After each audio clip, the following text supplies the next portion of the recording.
esclavo está a la disposición del amo. Un esclavo está al antojo del amo. Pero los siervos de hoy no es siervo del siervo que es esclavo. El siervo hoy es un título de prestigio. El siervo hoy es un título de posición aventajada. Y ciertamente somos hijos de un rey. Y ciertamente Dios nos ha bendecido. Pero somos hijos de un rey para atraer a los que no son hijos del rey a que también sean hijos del rey. Somos hijos de un rey sin olvidarnos de dónde el Señor nos sacó. Somos hijos de un rey, pero el grande es el rey y no los hijos. El que nos da todas las cosas es el Señor, y sin Él nada somos y nada podemos hacer. Así que es importantísimo que mientras más alto subamos, más humildes seamos. Así como el Señor fue humilde en su ministerio entre los hombres, la Biblia dice que los vasos de Él deben ser solo de barro. Si han de transmitir el Evangelio, somos de barro. ¿Para qué dice la Escritura? Para que la excelencia y el poder sean de ¿quién? Sean de Dios y no de nosotros. Oiga, luego que el apóstol habla de su momento glorioso, de aquella experiencia sobrenatural, testifica y habla de su fragilidad, y habla de un aguijón en su carne. Y la palabra aguijón en el griego skolos, que significa espina o estaca. En aquellos tiempos, algunos criminales se le empalaba en una estaca aguda.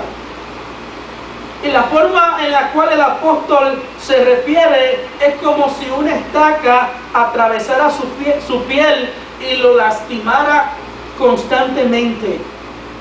Oiga, hay varias teorías acerca de lo que era el aguijón o la estaca que lastimaba a Pablo.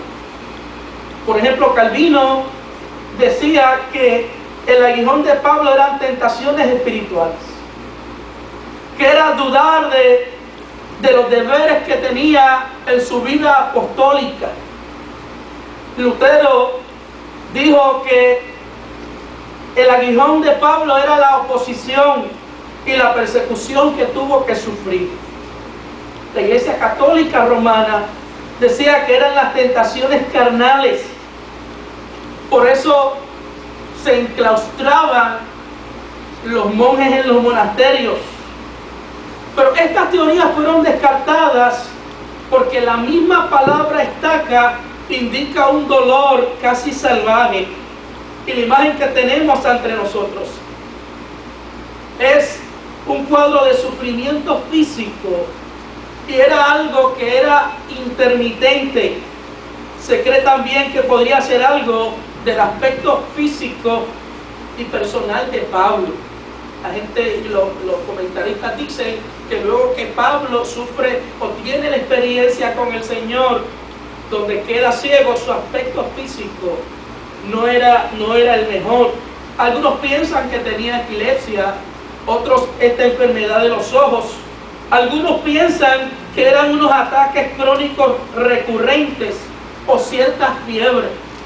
Y alguien que describe esta fiebre dice que una persona que la padeció habla del dolor de cabeza que le acompañó, comparándolo con un hierro candente que atravesaba su frente. Yo nunca he sufrido migraña, pero dicen que los que sufren migraña, eso es lo peor del mundo. Hay gente que tienen que encerrarse en un cuarto oscuro, ponerse un paño en la cara, porque es algo doloroso. Cualquiera haya sido el pesar de Pablo, era algo que le atormentaba, era algo que le torturaba.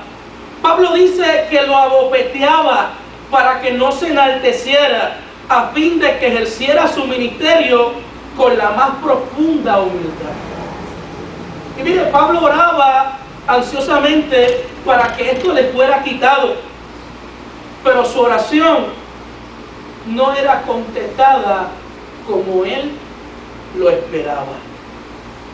Es posible que tu oración haya sido contestada, hermano, pero no con la respuesta que tú esperas. Y el Señor la contestó hace rato, pero no lo hizo como tú querías. ¿Qué le dice el Señor a Pablo? Bástate en mi gracia, porque mi poder se perfecciona en la debilidad. Oiga, la insuficiencia humana abre el camino a la suficiencia de la gracia y del poder de Dios en Cristo Jesús. Cuando nos creemos autosuficientes, le decimos a Dios: no te necesito para nada. Cuando nos creemos capaces de todo, ¿para qué Dios? Por eso el hombre que tiene poder afuera, por eso el hombre que tiene el poder adquisitivo, el que tiene fama, piensa que no necesita a Dios para nada. Por eso aquel que ha escalado posiciones dentro de nuestra sociedad piensa que todo lo puede resolver hasta que viene una aflicción física que no puede inclusive la medicina ayudarle. La insuficiencia humana abre el camino para que la gracia de Dios actúe en favor del hombre. Oye, hermano, con que Dios retirase su mano, Pablo estaría completamente a la merced del poder de Satanás. Pregúntate en esta mañana: si Dios quitara su mano de sobre ti, ¿qué sería de tu vida? Si Dios quitara su mano un ratito nada más, ¿qué sería de ti? Oiga, el testimonio de Pablo nos hace entender que todo lo que Dios requiere es dependencia total. Es abandonarnos en sus manos. Es reconocer nuestras limitaciones y su total capacidad. Y al principio dije que esto era una palabra no para justificar conductas, ni para vivir en el conformismo, pero hay situaciones en la vida y hay aguijones que cargaremos hasta que nos vayamos con el Señor. Ahora, ellos no pueden determinar tu vida, ni pueden determinar tu crecimiento, ni pueden determinar que tú aproveches la bendición que Dios tiene para ti. No puedes vivir mirándote las heridas siempre. No puedes vivir quejándote de tu debilidad siempre. Tienes que seguir hacia adelante. Es reconocer nuestras limitaciones y conocer su total capacidad. Oiga, Pablo nos enseña en este pasaje que las experiencias con Dios no nos hacen mejores o más grandes, nos hacen dependientes de Él. Porque oiga, el que no tiene dinga, tiene más dinga. Y el que se crea más espiritual, debajo de la alfombra siempre hay polvo.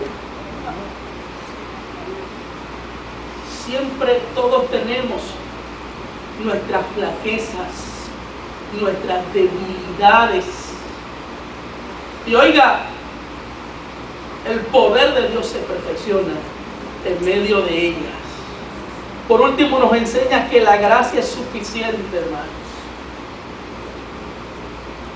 Aunque estés fatigado, la gracia de Dios es suficiente.